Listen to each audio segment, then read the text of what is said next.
Assalamualaikum warahmatullahi wabarakatuh. Nama saya Hertin Hartini. Pada hari ini saya diberi tugas sebagai Ketua KMI. Mudah-mudahan saya bisa menjalankan dengan baik, amanah, dan bisa menggerakkan komunitas para pensiun dengan senang duduk. Senang insya Allah mudah-mudahan bisa beraktivitas sesuai dengan harapan KMI.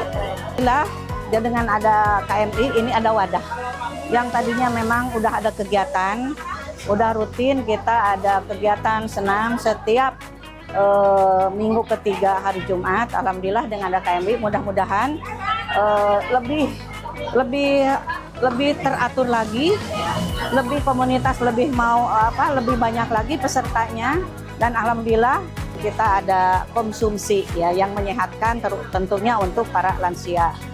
Dan dengan adanya KMI ini mudah-mudahan yang tadinya tidak bisa berusaha ya karena keterbatasan, mudah-mudahan dengan difasilitasi oleh KMI sehingga para pensiun bisa lebih sejahtera.